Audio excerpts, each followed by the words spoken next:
Hey everybody, I'm here with Hardman. She's a former Fenton artist and she's now still painting for the clubs and everything. And I just wanted to sit down and have a conversation with her about Fenton and the gift shop and the clubs and everything like that. Cece, thank you for sitting down with me this morning. I'm happy to do it. Awesome. Can you tell us a little bit about your experience at Fenton, some of your good times you had and all that sort of stuff? Yeah, I started at Fenton when I was only 29 years old. Wow. I was a cake decorator for 2 years prior, and I heard about them, my business. We ran a business, and the company I worked for, and so I heard about the, Fenton taking applications. They were doing open interviews, and I went in, and 3 interviews later, I got the job. 3 interviews? Well, it was 2 interviews and a test. Wow. Yeah. So what was your test? We had to go in and paint bells. They showed us different techniques. They showed us several different strokes to finish a pattern on the bell. And I wish I had it with me. I could show it to you. Oh, you still have it. That's awesome. Yeah. That's awesome. So what was the pattern? Do you remember? They were just 5-petal flowers. Okay. 2 5-petal flowers, and then there were like little shoots off of them with like little dots. So they wanted to see if you could band, so you had to band the piece and everything to make sure that you could do all of those different. So it wasn't like Violets in the Snow or anything that we know and love. It was just some random flower. Simple, okay. Yeah. So was that, was it hard? Did you feel like it was hard? No. Mm-mm. So that's good though. That's really good. What was some of your favorite memories? Just like a couple of your favorite memories working there that just... Well, Frances Burton tricked me into becoming she literally tricked me into becoming a trainer. Oh wow. I was on production for, I hadn't been there very long, maybe 2 years, not even 2 years I don't think, and she brought out her spec sheet with her colors on it and this new piece that she was doing, and she said, I need you to make me some samples of this and do me some spec sheets because I just don't have time and I don't know who else I can get to do it right now. And so I did her spec sheet for her, which is where you tell step by step how it should be done, how you should, what size brush you should use for every step, and because all she literally gave me was a list of paints. It was a step-by-step guided instruction. Yeah. Wow. And then like 3 days later, they came to me and asked me if I wanted to be a trainer, and then it just snowballed from there. I started taking on like the special orders and things like that, and then that went into QVC, and then eventually I was doing line items. So yeah. Darn you, Frances Burton, for getting her really going.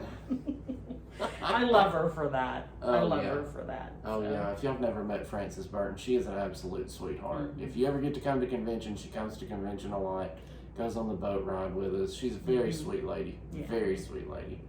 So the reason I wanted you to come over and talk a little bit with me today is we're trying to figure out some things that new collectors need to know that old collectors may not realize. Some things like that, and I've just came up with a list of questions that, since she's a former Fenton artist that worked at the factory every single day, saw it firsthand. That's the biggest thing, is a first-hand witness. I just wanted to know some things. There's some rumors and things circulating around, and I'd like to help squash that if I can. And I thought, who better to tell me than a first-hand person that was there. So some of the things I want to ask you about is like, is the Fenton gift shop still the Fenton that we know and love, or is it a completely separate entity just using the Fenton name to sell their glass? Well, the Fenton gift shop has always been a separate entity from FAGC, or from Fenton Art Glass, the company, because Randy Fenton and Chris Fenton, even while it was attached to the factory, ran that shop. So they sold items that were not Fenton even in their gift shop. They sold things that they had shipped in, and because it was a gift shop. Right. But now I feel that they specialize in glass. And the items that they're selling, it's almost like they've gone back to their roots, which in 1905 they started out as a decorating company. They were painting glass for other companies. Okay. Or not glass for other companies. They were purchasing blanks from other companies, painting them and then selling them. Gotcha. So it's kind of like they've just gone back to that. Okay. So now the only difference is that they are creating glass using their molds. These molds were produced at Fenton for Fenton. Right. And so pretty much what they're doing is they're having, Mosser press their glass for them, but these artists who have been with the company for 30 or 40 years are still painting glass. Right. So to me, it's still Fenton glass. Yes. How's that any different than their roots? Right. So that's what she's talking about is, for example, if you get the first 25 years book by James Mazzell, you'll see in the first few pages there that the shapes look wildly different from anything Fenton's ever had. And that's because they're Northwood. It was Northwood water pitcher sets that they decorated. So they were buying glass from Northwood, painting it, and selling it. So something I'll just add, something that we've talked about in the Collectors Club, there's some of the, I call them the Jedi Masters, the ones that really know their stuff about glass. They said it's really whoever touches the glass last, that's whose glass it is. So, we've never called those water pitcher sets Northwood for Fenton. They've always been Fenton's water pitcher sets. So, we as collectors have tried to differentiate, Fenton for L.G. Wright. I know I've rattled that phrase off more times than I can count, but it's still L.G. Wright's glass because he was the broker for it, he had it commissioned, etc. So that's more or less what we're talking about. And the glass that they get now, everybody I know, and myself personally, I call it Fenton pressed by Mosser. Yeah. It's still Fenton. Right, that's what it is. It's their molds. Their logo is in their glass. A point that a friend of ours brought up is that when Fenton sold all their molds, whatever didn't get scrapped, what was bought by individuals, it was in the contract to have the Fenton logo taken out of it. It was true for the FAGCA, it's true for the NFGS. I'm a member of the NFGS, CC's a member of the FAGCA. So we had to take the logos out of our molds and put in the FAGCA logo and the NFGS logo. So that's a big thing that y'all can pay attention to when you're worried about is it Fenton or isn't it Fenton? Is that whether the logo's in there, it does matter whether that logo is still there. Yeah. So we talked a little bit about the glass made for other companies. Something that I've always wondered is what qualifies Fenton as a second? We see Fenton had several marks that indicated what was a second. They used a star blasted in, sandblasted. They used a single star, a double star. They used a flame for something, for a second, for something. And then they went to the block F sandblasted in, and sometimes you'll see a F scratched in, like with a diamond tip point. Usually that's on satin pieces Because you can't see the... Right, because if you blast it, what are you looking at? There's nothing to look at. Yeah. So those are scratched in. So how did Fenton deem something as a second? If when it came off of the line, the initial leer after it was made upstairs in the hot metals, if it came off the line and there was something wrong with it, if it had a lean, or if the crimp wasn't just right, or if it had a blister in it that was large enough that you couldn't cover it with paint, or it could be a stone, those automatically would go as a second quality piece, because Fenton never reused their glass. Really? That's something that Mosser did. Yes, they do. Fenton didn't. I may be wrong about this. It may have been, on or further back. Maybe they did, but when I was there, they did not reuse their cullet. And that's how Gabbert's has so Yes. much cullet. And y'all, if you've never been to Gabbert's, I've done a video there. Becky's done a video there. It is just mountains of beautiful glass. Beautiful glass. Yeah, that's where they got theirs. And then Wow. I know that Jabo Marbles also used Fenton cullet Yes. to make their marbles. And where's their company at? They're out of business now. Oh. They were still in business up until about I think COVID took them out. Man. Yeah. Hate to hear that. But that's what would, coming off of the Lear, that's what would, tell you whether or not it's going to be a second quality piece, not good enough to go into the line. Mm-hmm.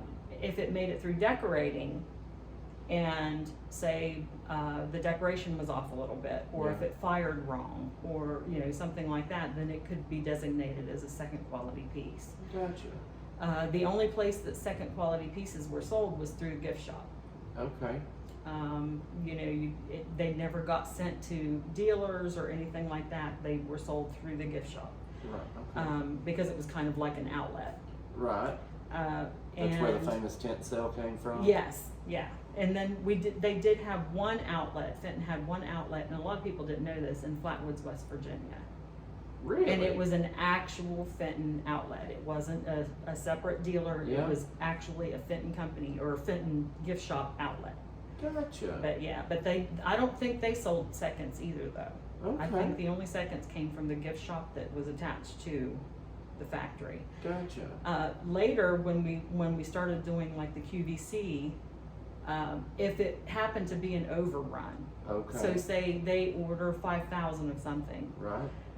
they had to do something with, and they sell 2,300 of them. They have to then do something with all of that glass that Right. we invested so much time in. Right. So a lot of times you'll find an old QVC piece that has the bottom information blasted off. Mm-hmm. It won't have like a number or a signature or anything on the bottom, and that is not technically a second, Mm-hmm. because it was still first quality glass that made it out of the factory. Right. But then they couldn't sell it, QVC couldn't sell it all, so the company would get it back. Yes. Okay. So that's why you'll see pieces that have nothing on the bottom. It doesn't Right. mean that it's a bad piece. Yeah. It means that they couldn't count it in the line that sold for QVC. Gotcha. So while we're talking about QVC now I'm like, my brain's racing. That's terrible. But how many would you say that QVC was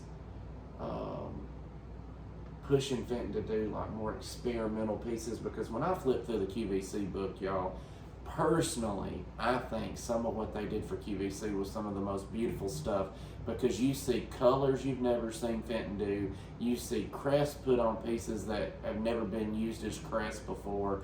You see pieces that were carnival that weren't carnival, and the carnival for Fenton, for QVC, was just so vibrant and just it didn't need no Windex to shine. It was just gorgeous. Would you say that QVC really pushed them to make? They wanted variety. Okay. They didn't want line items like we did in the catalog. Okay.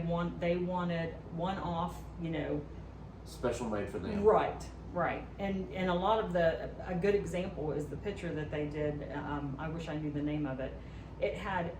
They said that they wanted it handled by just about every person in the factory.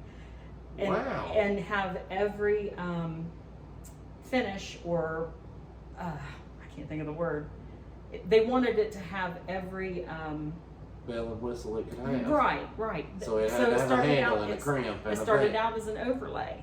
Okay. So they wanted to show what an overlay was. Okay. They wanted it to be handled. Okay. They wanted it to be iridized. And crested. They wanted a crest. They wanted it hand painted, so that it could kind of show the artistry Wow. in one piece And it was a picture, and I know that it was like a pale blue. I don't know the exact name of it. And now we're all going to be hunting one because now that makes me want one. Now that I know that story, because I did not know. Yeah. Yeah. I didn't know that. That is awesome. Yeah. But that's what a brilliant idea, though, for real. Mm-hmm. I mean, that is absolutely. I mean, that's very much like a progressive set.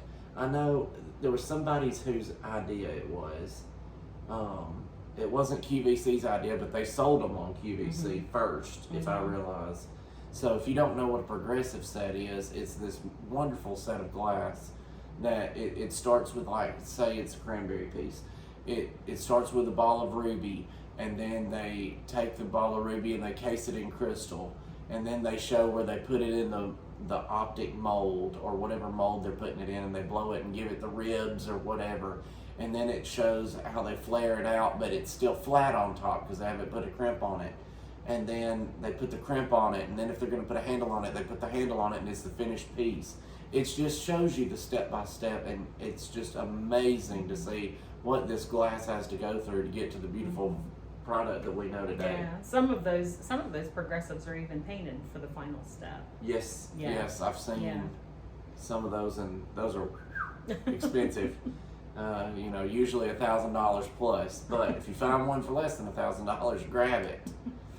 So now that we've talked about paint, there's been a lot of discussion in recent years about high fire and low fire paint. I hear everybody talking about, is it kiln fired? Is it low fire? Is it oven fire? Is it fired at all? So can you tell me about high fire and low fire paint? Yeah, we started, I'll tell you, we started playing around with it at the factory, I would say probably around 2003. Okay.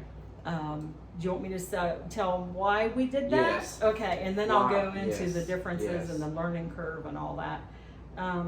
We were approached by Lennox, which is based in California. Okay. California has a lot of laws about what goes into what's produced because of carcinogens and the effect on the environment and things like that. Cancer causing. Right, they had very strict guidelines. And so we really, as a company, Fenton really wanted this partnership with Lennox, because Lennox is like high quality. Right. Well, we started, they ordered some paints in. The only thing that these paints had in them that was cancer causing was formaldehyde, which I don't know the ins and outs, but I do remember that was the main, but it passed their strict standards. Right. So we started playing with this paint. It came in, I believe they ordered it from China. And they brought it in, they did. And Martha Reynolds had actually retired the year before we started working with this paint. And they asked her to come back in and play with it and try to show us how to use it. There was a big learning curve with it. Okay. The paints that we had been using before had the finely crushed glass in it. Okay. Which when it went through the firing process, it actually adhered to the glass. Right. It bonded to the glass. Right. It made it kind of more, it made it permanent. Right. The new paints, we actually had a lot of trouble with the new paints. Okay. There was a lot of trial and error. The new paints fired at a much lower temperature. Where our paints before had to fire right around 1200 degrees, these new paints only fired at 400. Wow. Okay. Yeah. So there were a lot of differences with the paints. And I probably should say too that the original paints had so many carcinogens in them. We had decorators who had been there for years, and their hair, and I hate to say it, but their hair was falling out. Oh. And things, people had tumors and lung problems, yeah.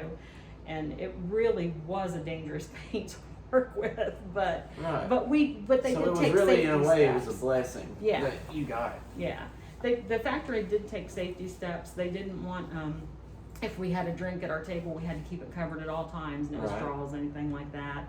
You know, you had to wipe yourself clean every day before you did, you know, before you ate or before you went to the restroom, or, you know, but they did have security measures in place for that. But just like everything else lately, you know, you didn't know that paint was going to do all that until years and years later. Right. And then just like smoking, nobody thought smoking was dangerous. So I mean, you know, it's not Fenton's fault. They didn't know. Right. It was one of those things you just didn't know. And like I said, while I was there, you know, they did take every precaution to keep us safe. Right. But then when we switched to these new paints, we had trouble getting it to adhere to shiny glass. Oh, okay. And no matter what we did, we just couldn't get that bond that we got with the first. Right. I know that as designers, Francis and Stacy and Kim and Robin and then myself, we played with this paint to try and get it to adhere. And we kind of found out that the best way to get it to adhere was to paint it on satin. Okay. Because when you satinize the glass, it's just like when you paint something that's wood. Mm-hmm. If you sand it first, it'll stick. It's gonna stick. Mm-hmm. Right. And I mean, I have not seen the gift shop have trouble with it. I have not personally had trouble with it adhering to the glass. I do know that when they started using this paint, I'm getting off track. No, you're not. But when they first started using this paint, it was to be for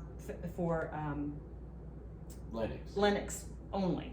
Okay. We were still going to continue doing our glass with the high fire paints. Okay. And use theirs, you know, just strictly for them. Mm-hmm. And as time went on, we found that you could get a better color with the low fire paint. Okay. It wasn't as temperamental. The higher firing paint, I don't know if I've ever shown you, but I have the plates, the original plates from. Yeah, she brought them to Gala. Yeah, that have the paint so that you can see how they fire. Yes. And they didn't blend as well as the low fire paints. The stuff that's coming out of the gift shop now, you probably couldn't have gotten with those low fire or those high fire paints. Really? Because the blending was so difficult on that. Gotcha. You know, pinks, if you didn't fire it right, would turn brown. Yes. Yeah, I got a testimonial on that. I had a spruce green Jack in the Pulpit that it was that really pretty purple flower, and it browned really bad. Yeah. Really bad. That happened. We did struggle with that. And some of the white paints, you know, you had to watch because they would turn color. And yellow or brown. Yeah. And I was going to go somewhere else and I forgot where I was going. No worries. It was, but I can't remember. But the designs too, I can tell you, that are coming out of the gift shop, they would have had more trouble producing them with that. They couldn't have been in production. Right. I mean, not, you know, where they're making, basically, right now, the way I understand it, is it's almost all pre-ordered. So if you get the Fenton flyer or you see it on Facebook and you say, hey, order one now, they're only producing what's ordered unless they order some for the physical gift shop. Is that right? Is that right? Okay, so tell them about why they could not possibly do this, because I mean, Fenton was doing limited editions of thousands. They're doing more or less. The highest I've seen 75. I don't think I've seen anything really high up into the hundreds from the gift shop lately. But tell them why that you just could not do the amount of detailed art that is on these pieces now. That's true. We had very, very strict guidelines on the amount of work that went into things. As designers, if we designed something and took it to, you know, a design meeting to be voted on whether or not it went into the line, a lot of times we were asked to cut it back. Man. Because of the amount of time, it wouldn't be cost effective for them to have us put all this work and all this detail into these pieces when we had to do so many of them. Right. They don't want you to sit there and it take you 2 hours to paint a vase. Oh, no. It just wouldn't be smart for them to do that. And because it wouldn't sell for any more. Right, correct. It sells for what it sells for, no matter if you got 15 minutes in it or 2 hours. Yeah, and then also, we didn't really like the thought either of putting our decorators through that. Right. Oh. How grueling would that be? You'd be working on the same piece for 4 or 5 weeks. Exactly. Because whew, wow. Yeah. So, but we we had to keep it cost effective. And now Randy Fenton at the gift shop gives the girls, the time that they need to be creative. That's it. And they're putting out things that you never would have seen. So, I'm excited for them. Oh yeah. Because I know that Robin, I'll just give you an example. Robin always wanted Unleashed because she does beautiful work. Oh yes. And so for her to be unleashed now, we can really see her stuff come through. Her her personality even comes through with her pieces. Yeah. So, but just her as an example. They're all wonderful though. Absolutely. And I can tell. Let me go back just for a second. Oh, yeah. When we were kind of using both paints, at the factory, it would take hours to leer a piece. So we didn't use kilns. We used leers. Yeah. And so the leer was, I don't know, maybe I'm just going to say 100 feet long. Wow. And so when you put, I don't know how long it was, but it was long. Well, yeah, we had 2 of them downstairs and decorating. It's what Mosser uses as well. Yes. It's a conveyor belt. It's the coolest thing. It's just the slowest moving conveyor belt. So our leers for decorating were probably about the same length if you've seen the ones at Mosser. Probably however many feet that is. Right. But I would say maybe 30 yards, 40 yards. But those pieces, they would line them up on there. That this is the high fire, and they would slowly go through. They would heat up in the center to 1200, and then slowly cool back down. Okay. And with the high fire or the low fire paint, we didn't need to use those leers anymore. Right. So producing it with the low fire paint was even more cost effective. Okay. They brought in large. They weren't exactly kilns, but they were like heat boxes. Gotcha. Big industrial heat boxes. Right. And there was a track on the floor, and what you would do is load one side with your rack of items and then pull this big thing over it, close the doors, and then bake. And then you would do the same thing, you would fill this side and pull it over and close the doors and bake. And it was so much more cost effective than running those 2 long. So it's what helped Fenton stay in business a little while longer, really. Yes, I think the low fire paints, because I think George announced our closing around 2006 or 2007, and we were still in business until 2011. So that did help them eke out a few more years. Yes. So. Yeah. So, with you saying the low fire paint not adhering to glossy glass as well, how would you recommend cleaning any of your Fenton that may have been made in that time frame? Would you have concerns that it might come off or something like that, or so like I know you can clean Faberine a certain way and some other things. Would you mind talking about that? Yeah, if it's, I'll say first of all, if you know that it's something that's made, I'm going to say after 2004, okay, I would not recommend putting it in a sink full of hot water. Okay. I don't wash my glass in hot water anyway, because it can crack it. Okay, there you go. That's the best. I mean, I work for an auctioneer, and we know when we clean the glass, we don't ever use hot water ever. Okay. But just if it's shiny glass, Actually, just like a microfiber cloth. Okay. You don't even need a cleaner or anything like that Gotcha. to clean that glass off. Okay. If it's satin glass and it's a collar satin, I Okay. recommend Armor All. Okay. So Like what's the a collar? Armor All. Collar So satin? it could be like the sand carved or satin, sand carved. We'll just say sand carved favrine. Okay. It could be, like a violet satin or Okay. Just any satin. any satin. Okay. Yeah. If you get not, you can use the cleansing wipes, but then it takes the finish Uh-huh. of the glass itself off, not the Oh. paint, Yeah. but the glass itself. Okay. If you use the Armor All protectant wipes, Okay. don't wash it off afterwards. You just wipe it down with that and let it sit, Okay. and it's gonna look like Like $1 million brand bucks. new. I Yeah. mean, when it'll look brand new. I've witnessed this. I saw somebody do it, y'all. It looked like $1 million bucks. Mhm.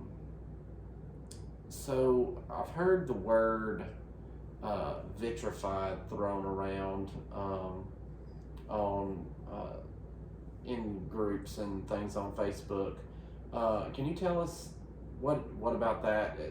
How did Fenton get things vitrified at the factory? Or I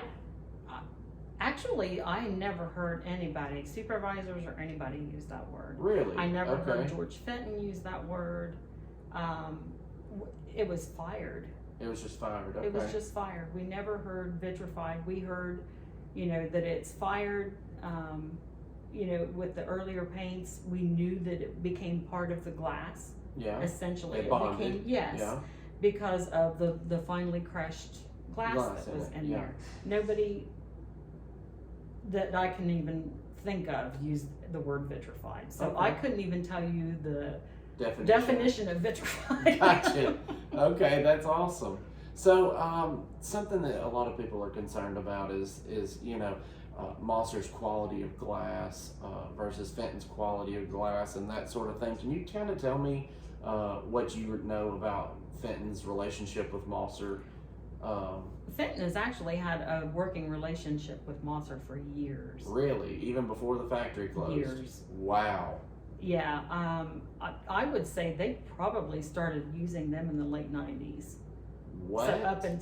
So I know that their ruby, Fenton was really impressed with the richness of the ruby Yes. that Mosser can get. It is gorgeous. And for some reason, we just couldn't obtain that beauty, that.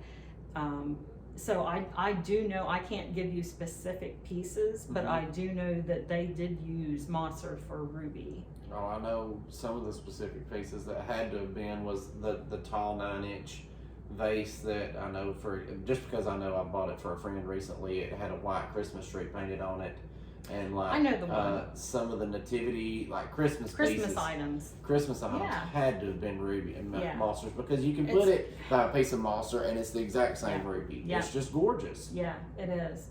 It is. And I'm sure that they use them for other things, but the ruby's the one that sticks out to me because I remember having that conversation, Right. and Well, did Fenton use any other companies while you were there that they might have what's the word I want to look for? Outsourced? they did outsource other. I believe they even used Davis Lynch Okay. for certain things. And Davis Lynch Davis is- Lynch yeah. only they're kind of they're more utilitarian. They do like lampshades and things like that, but they also, they do. Well, I'll just tell you, for the Fenton Art Class Collectors Club, they did our amphoras, Okay. and they do. But the thing with them is that they only produced 2 colors. Oh, okay. So they only did what we would call opal, they call Bristol. Okay. And so if anyone who knows what opal is, it's just a white, Yep. It's like a white satin milk glass. Yes. But it's not quite milky. It's more of a cream color. Yeah. And then the crystal glass. And Gotcha. and they also provided excellent sanding. I mean, their satinization process, Mhm. it's like old Tiffin. Oh man. Yeah, it's just, they do a wonderful job. If you've ever felt old Tiffin, I mean, We in the South use the phrase "smooth as a baby's butt." It is smooth. But yeah, they use that. That's wild to me that they've been using Mosser for so long, because everybody thinks that they've just been using them recently, but no, it sounds like they've been using them since the 90s. That's a really long time. Yeah. So Fenton had expectations for Mosser, you know, and they were assured that Mosser could produce the kind of glass that they wanted to sell, the quality. Thank you. My gosh, words are hard today. Yeah. The quality that they expected. So that is so good to know. Yeah. But something that I want to know, because I'm like, I want to know these things, is, you know, they've got Mosser in West Virginia, and they've got Blenko. Blenko has some of the most beautiful colors. So why couldn't the gift shop use Blenko instead of Mosser for everything? Well, Blenko I know that they can't do press pieces. Oh, there it is. Yeah, okay. They can't do press pieces. I think that Blenko specializes more in blown. Okay. So unless it's a blown mold, gotcha. You know, they probably wouldn't be able to help. Right, and I don't know what if any Fenton has left of blown molds.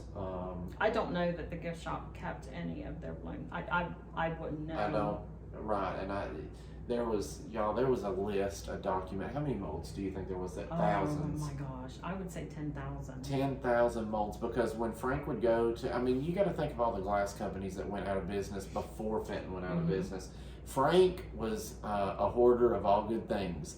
So he would go to the Westmoreland auction, I'm sure he was there, Imperial when they went out, Fostoria when they went out. I mean, any glass company that went out of business, he would go and say, okay, yes, we'll take what we think we can use, and some of them they used and some of them they didn't. And something that I learned recently was that if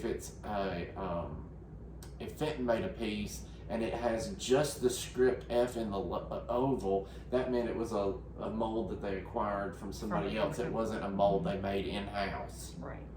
That's and correct. So, you know, tens of thousands of molds that Fenton had, and those got, you know, the NFGS got some, the FAGCA got some, individuals got some. We tried to save as many as we could. Yeah, and Mosser got a boatload. Yeah, they did. I mean, personally, I think they'll never use everything that they got. I mean, they got a ton of the thumbprint molds, which, you know, would be gorgeous, like the dinner plates and the goblets and all that sort of thing. And they got a ton of the hobnail molds. I know that anything utilitarian, because that's what Mosser really likes to hone in on. You know, they do a lot of dinner plates, they do a lot of water pitcher sets, they do usable glass. So that was something that I know that they just had a ton of, but I'm like you, I don't think they kept anything that required blowing, because I don't think so. They knew that Mosser's about the only dog left in the race to say that can make pressed glass. There's some little one-off shops like Wilkerson still makes pressed glass, but he's a one-man team. And Ann and John. Ann and John Ann and John have a press. They can press glass, and he's a one-man team. Yeah. But you know, unless he can talk Ann into going over there and helping him, of course. But yeah, and the quantities that, you know, that the gift shop needs produced, Mosser is really their only. That's right, because they're the only ones doing production work. That's right. The gift shop would not still be viable, I think, if we didn't have Mosser. Oh yeah. The clubs would be in trouble. Oh man. If we didn't have Mosser. Because otherwise we've got to go out, just like you, the collectors. We would have to go out on eBay. We'd have to get yard sales, estate sales, auctions to buy blanks. And guess what, guys? The blanks are being bought up by our friendly decorators, and they're decorating on it just so they can have beautiful glass to sell as well. And eventually, it's going to be really hard too to find a blank. To find anything blank. Right. That Fenton made. Because, you know, all of us collectors are just craving more and more and more things for our collections. So I don't doubt that a bit. Don't doubt it a bit. Have you got anything else that I haven't thought of? I do want to bring up, there's been some question about anything produced after 2011. Okay. Like things that are hand painted, and it could be on an actual Fenton blank, not being Fenton. Oh. So, I personally feel that anything that was made at the factory, should still be considered Fenton glass.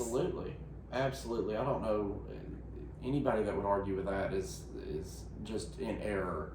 How can you say if Fenton made it at the factory, they're the only hands that touched it, it's Fenton glass. Right.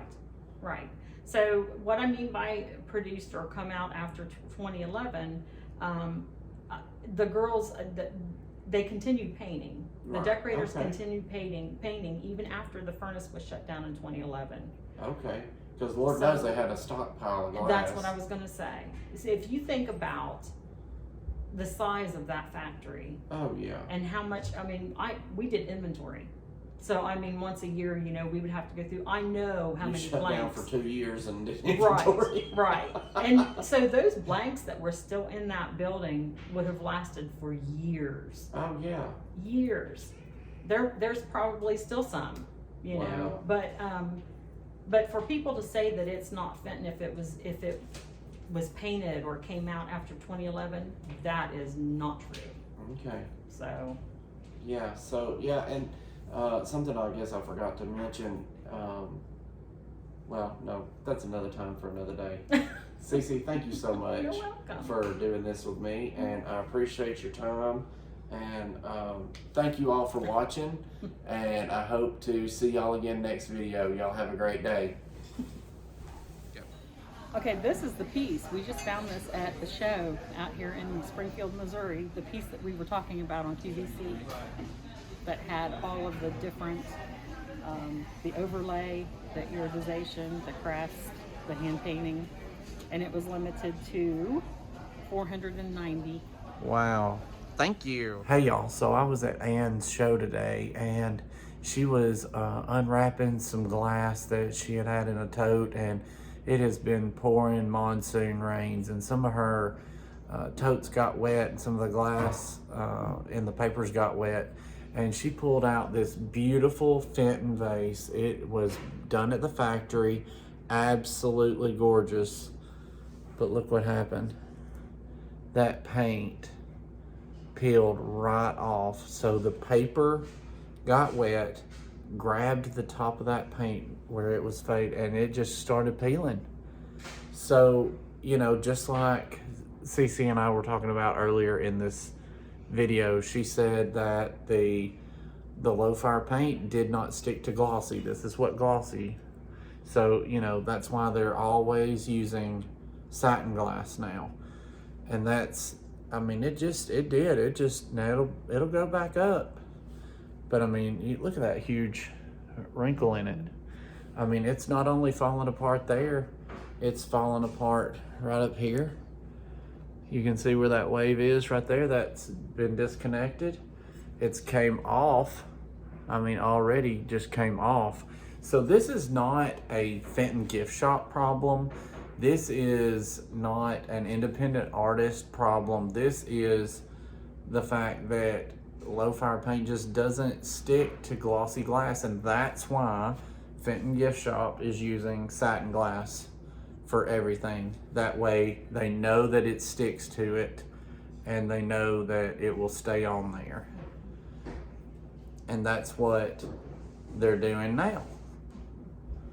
So beware whenever you are washing your glass. Like Cece said earlier in the video, be careful. Just wipe it down with a microfiber cloth, or if you've got satin glass, use Armor All.